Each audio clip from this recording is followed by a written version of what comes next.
So today we're taking a look at an article out of Vanity Fair that discusses the testing situation in this country with respect to the coronavirus and Jared Kushner's handling of that testing and how we got to this point that we're at now.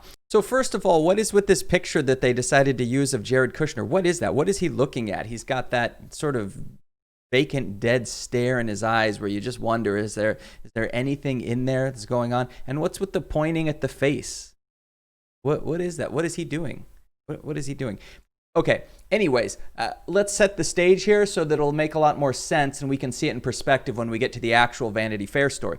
So remember, Trump doesn't want us testing that much, right? We've heard him say this numerous times. Well, the more you test, the more cases you get, which doesn't matter because Trump doesn't actually understand percentages. Clearly, it's all about the positivity rate. Yes, if you test more people, you're going to find more cases, but what we want to know is what the percentage of people is that are testing positive, right? So he has fought more testing. He wants the numbers small. Going into the election, he wants to be able to say there aren't that many cases, even though we see people dying all over the place. We also know that he puts Jared Kushner in charge of everything from the Middle East to foreign policy to handling the coronavirus. It's like Jared Kushner himself is the president. All right. So he was put in place of a task force that was supposed to come up with the testing plan for the country. Well, they did. And their plan was more or less not to have a plan. But that's not where things started. So testing is really important for a number of reasons. One, we have to know what's going on so that we can tell where the hot spots are and where it's not as bad. And then we can make sure that resources are going to those places. There's also the matter, like we've heard Trump, he keeps bragging. He wants to lower the number of tests we're doing, but at the same time, he brags about how many tests we've been giving in this country. So the thing we have to consider, though, is that it's not just the number of tests that are being given that's important here, right? It's also how are those tests being administered, because there are reports from all over the country that, yes, you can go take a test and then you'll wait 10 to 14 days to hear the result. Well, at that point, it's useless. People take quarantining more seriously when they know they've tested positive. If they're just waiting around, they're still going around places and possibly infecting people. So this is a major issue. It's not just about giving tests, it's about getting tests back fast, which is what you see around the president, right? If you're going to go visit the president, you get tested now. And it's one of those tests where you get the results in 5 minutes. They're not waiting 2 weeks. It's all of us. The rest of us that are waiting 2 weeks for the results of our tests. There's a task force that was in charge of putting together a testing regimen at the federal level. Jared Kushner is part of this group, but he's ultimately the one who's going to call the shots because he's sort of in charge of everything. So the decision in the end came down to Kushner. It wasn't like a democratic vote by the group. Kushner was calling the shots, but he took into account what the group was saying. And it proposed establishing a national sentinel surveillance system with real-time intelligence capabilities to understand leading indicators where hotspots are arising and where the risks are high versus where people can get back to work. So basically, this is what everyone was crying for, which is an actual national response, right? People saying, okay, we need the federal government figuring out where are the hotspots. Is it New York City? Is it LA? Is it Houston? Where are things getting bad? Then the resources should be shifted to those places. That's what people wanted, and that's what the group was originally working toward, right? They're working towards this exact thing. And here is where things went south. Worried about the stock market and his re-election prospects, Trump also feared that more testing would only lead to higher case counts and more bad publicity. Meanwhile, Dr. Deborah Birx, the White House coronavirus response coordinator, was reportedly sharing models with senior staff that optimistically and erroneously, it would turn out, predicted the virus would soon fade away. So we've heard that, right? She definitely toes Trump's line. Right? Fauci is a little more willing to go out and stick to the facts. Birx is willing to tailor what she says to what Trump wants her to say, right? We've seen it numerous times. Even when she's trying to get the facts out, she's careful. You can watch her. She's working, how can I say this so that it's fitting what Trump wants me to say? So what happened was there started to be this idea that maybe a national testing situation, maybe if we handle the virus appropriately, maybe that's not good for us on a political level. Okay, and by far the most troubling paragraph in this entire article, most troubling of all, perhaps, was a sentiment the expert said a member of Kushner's team expressed, that because the virus had hit blue states hardest, a national plan was unnecessary and would not make sense politically. This is the group that was put in charge of testing our country. I'm going to read it again.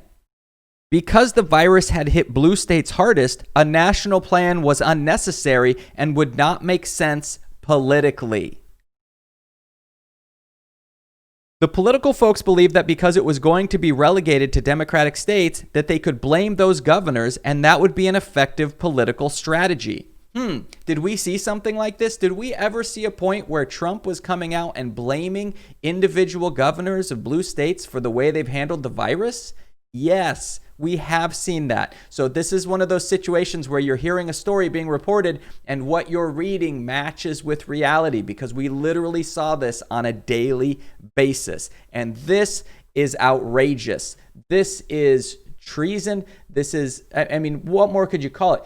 They are allowing their own citizens to die for political expedience, right? This is the people on the team saying this. Oh, it's hitting blue states the hardest? Well, then maybe that works for us, right? It's almost as if they don't see their role in government as helping the people of that country. It's almost as if they're just trying to look out for themselves, because mainly they're really just trying to look out for themselves, as we've seen for almost 4 years now. So this story makes all too much sense and unfortunately fits with the facts that we have seen the behavior. We saw a total inability to get testing done properly, and apparently it was done for a reason, because they didn't want to help out the blue states.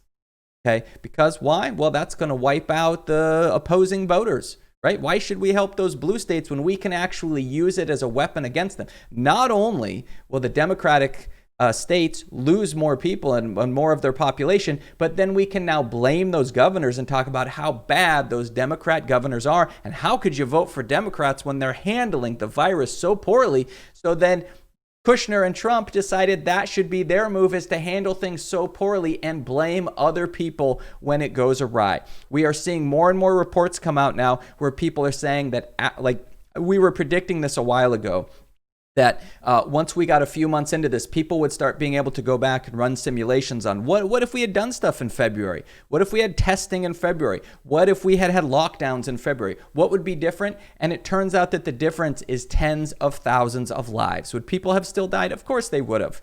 Could we have half the number of deaths? Maybe, right? But we didn't, because we sat around and did nothing for political reasons. Human beings, over 150,000 human beings are dead now for political reasons.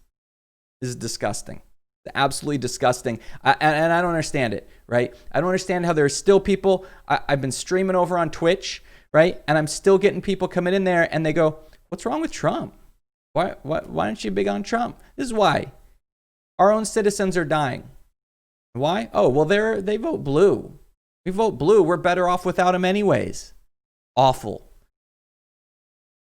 Absolutely disgusting, right? And let's remember, our testing is still a mess. So what we saw, instead of a coordinated federal approach to where the feds were sending the tests to where they needed to be, what we saw early on was states trying to get resources that they needed to battle the coronavirus were literally having to outbid each other to companies. Rather than the federal government buying it all up and then sending it where it needed to go, we had a governor in one state outbidding a governor in another state, meaning the prices just kept going higher and higher, meaning each state could get less of those tests because they couldn't afford it because they were outbidding each other.